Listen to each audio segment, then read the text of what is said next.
Well, there's a scandal growing in the Democratic National Committee. The Democrats are acting, what's the word I'm trying to, undemocratic. That's what's happening. They elected David Hogg as their vice chair, and now they're trying to get rid of him. They want to remove him from office. It's a coup. I mean, the people have spoken. Why are they so against democracy? Well, let's let the folks at Fox News pick up the story. Democratic National Committee is engulfed in all sorts of drama over who should lead the party, even though this matter was thought to be decided months ago.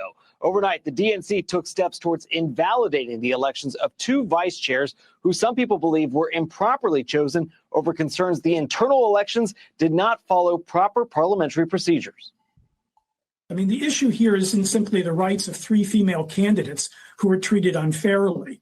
Now, these procedural breaches, violations of the fundamental principles of parliamentary law and of members' basic right to vote, render the elections null and void.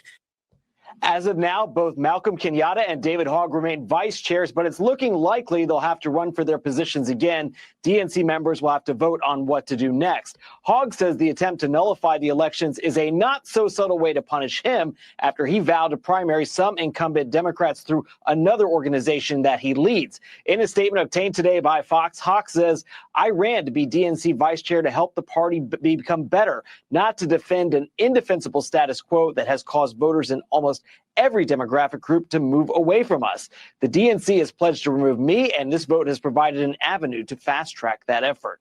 The current DNC chairman is urging Hogg to sign a neutrality pledge to ensure he does not try to take sides in these upcoming primaries. Hogg has certainly become a lightning rod, but on the left and on the right, a Trump advisor is urging Democrats to keep Hogg in place because they believe he's only helping President Trump. That's right. We want Hogg. We want Hogg, and I'm not talking about yummy pork, but I would like a little pork sandwich as well. That's a whole other thing. Here's the problem, if you picked up on it. David Hogg needs to be removed, they say, because he's a man, and they have like a gender balance that they have to have in their ticket at the DNC. It's part of their bylaws. And first recommendation to David Hogg, if he really wants to keep his place and he wants to get around it, he should just transition. I mean, he's halfway there already. He could definitely carry it off. Just go as Davina or something. We'll all buy it. Most of us have suspicions already. That said, you could tell exactly what's going on here. They elected him. It got through. Everyone cheered it. He did his victory lap. And then 2 months later, he announces that he's creating a super PAC to challenge incumbent Democrats who he deems to be ineffective, even though they're in safe seats. He's raising money from Democrats to help defeat Democrats with Democrats of his choosing. And now suddenly the DNC said, wait a second, you're not a woman. You can't sit in that position despite the fact that the voters wanted you to be there. We got to get rid of you. They were fine with him not being a woman, despite the rules of the committee, before he was raising money to defeat other Democrats. That's what's really going on. My pal and colleague, Katie Pavlich, here at Townhall, also moonlights at Fox News, and she had something to say about it. Well, that is true, but I think that David Hogg is having some issues with his dating life, like many young people do, and he's taking it out on the DNC. And that is not a strategy to win general elections. And you're seeing him completely missing the point of the 2024 presidential election. He gets it a little bit with the pricing, but you also have Jasmine Crockett missing the point. The broader left of the Democratic Party is delusional about why they lost. They think it was because of sexism, because of racism. It was because of the economy, because the Democratic Party had shifted so far to the left that regular everyday Americans said, enough with the craziness. I just want to be able to fill up my gas tank and go to the grocery store without breaking the bank. And so they think that they need to shift further to the left when all of the data, including demographics and party switches away from the Democratic Party, showed that the country shifted to the right. So I think that the people in the party are trying to get him out of the DNC because the rules state you can't be getting involved in primaries, are probably feeling like they have the upper hand here, given that the country shifted to the right in the middle, not to the far left. That's correct. And there is some beautiful, delicious irony in all of this. David Hogg appeared on the Bill Maher show on HBO over the weekend. And when asked about this controversy and how they're trying to remove him from office, he said this, let's blow it up. He says, "We have a gender balance rule at the DNC because of course we do." So he's mocking the fact that Democrats have these provisions. Hey, David, I hate to tell you this, but your party has instituted stuff like this at the government level, at every level of the federal and state and local governments. This DEI policies that they've also tried to infiltrate and mandate into corporations. So when you sit there on HBO and you mock this, well, at the DNC, we have a gender balance rule because of course we do. Thanks, pal. Yeah, we've been suffering under it for years now. And if we raise the issue, we're sexist, racist bigots. Oh, and transphobes. Let's not forget that. Then he goes on to say, "I don't know if it makes sense for us to have the gender balance rule anymore in this day and age." Now that it affects him, and his gig, he thinks, oh, we don't need this anymore. I love that, because I want to focus on who is best for the job. Well, thanks, Dave. Yeah, that's the delicious irony here, that David Hogg, who is the poster child of white male privilege, who has no discerning skills other than trolling people on social media, who rose to the heights of fame by writing on the dead corpses of his high school schoolmates who got tragically murdered in a school shooting, made that his cause celeb to try to rip guns out of peaceful Americans' hands because, of course, he did. Got himself into Harvard, even though his grades didn't qualify for him to be in that august institution.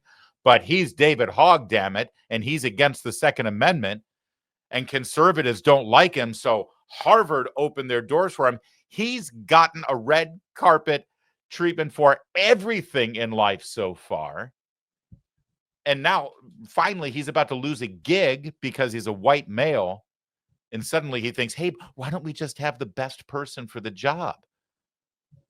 Well, I got to tell you something, Dave. There's a whole lot of people who didn't get into Harvard like you did, and they were way more qualified. But I don't want you to get lost in any of the facts. That's the delicious irony here. That David Hogg is actually being foisted on the DEI petard that he celebrated back when he was a liberal activist. And also, by the way, while he was on Bill Maher, he also said the Democrats have a real problem with the male vote because they've abandoned men who just want to get laid and have fun.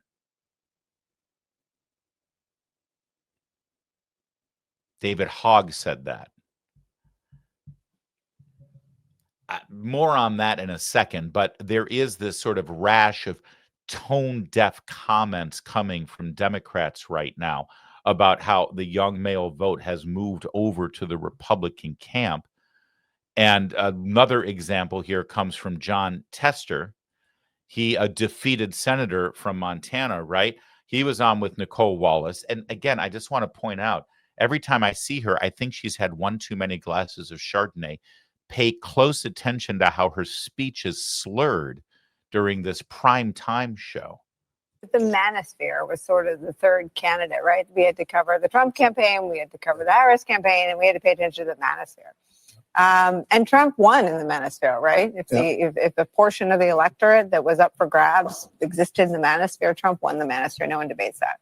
There is nothing more emasculating than losing your buying power, and tariffs are regressive. I mean, why aren't Democrats? I mean, that is still a policy argument you're making about jobs, but why aren't Democrats out there on a, sort of smash mouth political guerrilla campaign in the manosphere, competing for the hearts and minds of young men who swung for Trump? All right, before we hear Senator Tester's answer, where the hell did we get this term manosphere, and why are we throwing it around like everybody has heard it, knows it, uses it, and it's just a common phrase? Have I missed something here? That's not a real word. But did she win a bet? Like if she said manosphere 8 times in a 90-second segment that she'd get $20 or something from her hairdresser? That's my first problem. My second problem is, if you're a young male voter right now, the 3 men who are trying to appeal to you the most and try to behave like they understand you, they get you, and they want to win your vote back are David Hogg, right, who claims that all you care about is going out and getting laid, Tim Walz, he of the jazz hands fame and twinkle fingers, who claims that his job in the Harris-Walz campaign was to code speak to white men that it was okay to vote for Kamala because Tim Walz, the manly man, was there. And now this guy. Nicole Wallace is asking the guy who, check my notes here for a second. Yep, I'm right. Lost the election 3 months ago and lost the mail vote by millions and millions of votes. This guy just lost the election, and now she's saying, what can we do to get the votes that you didn't get either? But he's got a buzz cut, so he must know what he's talking about. I have another question. Why is he in Washington, D.C.? Remember whenever he runs for re-election, John Tester, every 6 years, they always show him in his home state with a dirty, beat-up pickup, you know, going out and scraping cow manure off of his shoes. I'm just one of you. Look at my haircut. Well, he hasn't had a job in Washington since January 3rd. Why is he still here? Why didn't he go back home to drive that dirty, beat-up pickup and just resume normal life? John, I thought you were one of us. What are you doing in Washington? That's, I think, part of the answer that you're looking for. Because to get the manosphere vote back, you should probably act genuine and not feel like you have to cosplay like a straight dude every time you need our vote. But we'll let John Tester, the guy who lost the man vote, explain to Nicole Wallace how to get back the man vote. Well, there's still time to do that, and they need to do that. And I can tell you right now, after these 4 months, there's a lot more talk than there was 2 months ago, and there will be a lot more talk 6 months or 2 months from now, 6 months from now, on what's transpiring here in the economy. And so now is the time. Now is the time to get out there and start talking about the issues that are impacting the families and talk. Look, there's so many things going on that affects the manosphere, so to speak. They're going to sell off our public. I feel like all of Montana's in the manosphere. They want to sell off our public lands, for God's sake. What's more manosphere than going out and shooting a deer? Okay? Yeah. And so there's all sorts of things to talk, and you got to be careful not to take the bait and go after the shotgun blast, but go after the issues that people are talking about. And I think the manosphere is going to be there for the taking if things continue the way. Oh, yeah, because they certainly have the right approach and the right spokespeople for that. I do want to circle back on one thing that I said for you to hold that thought on, and that was David Hogg saying that they need to transform their party to let young people just care about what young people care about, which is going out, having fun, and getting laid. Remember when David Hogg said that? I really wanted to speak passionately about that issue as a former young man myself, as a father to 2 young men of college age as we speak, and also as the friend and I think colleague and mentor to many young men who are either college age or just out of college in their 20s. When I hear David Hogg say that, I got to tell you, that's not the generation I know. It's not the generation I'm interacting with. It's not the generation of young men that are right now in a position to change this country. I really wanted to speak passionately about this, but then I saw Charlie Kirk do it last night. And honestly, I want him to have the last word on this. Hogg says, don't lie to voters. Just help them get laid and have fun. How nihilistic and also how dismissive of all the concerns that young people are feeling right now. The Democrats the last couple of years, and Hogg is half right about this, they have lost young people, especially young men. When I go to these college campuses, though, they don't just want to have more degeneracy or debauchery. They're looking for something greater, something higher. They're in the pursuit of something good and true and beautiful. Remember, if you're on a college campus right now, the very young people that we at Turning Point USA are winning over, large in part thanks to President Trump, you suffered under the lies and the deception of COVID, of wearing a mask while you shower, of the 9th booster shot, of the hyper-policing of every pronoun and every syllable that you say. And they want something greater than that, not something darker and something that is rooted in a cynical worldview. And David Hogg is so dismissive of young people that want to have a mission, that want to have meaning, that don't just want to pursue what makes them feel good, but instead young people increasingly want to do good. This is also why we're seeing young people go back to church. According to Axios, a story just a couple days ago, Church attendance is going up, large in part thanks to young Gen Z men. David Hogg is selling a very dark worldview, and we are going to embrace one that lifts people up and one that is rooted in eternal principle. Amen, my friend and colleague here at Salem Media. That's Charlie Kirk, Town It Like It Is. And I just want to say, as a conservative Republican, as someone who wants Democrats, as long as they continue to embrace these very same nihilistic and un-American and destructive policies that have been so damaging to this country and this culture over the course of the last 15 to 20 years, I want them to lose. And therefore, may I just make an appeal, Democrats, please keep listening to David Hogg. Keep elevating him. Keep listening to Tim Walz. He's got all the answers. He's a real man in the Midwest, after all, and he fixes his oil. He changes his oil and changes his tires. He coached football, after all.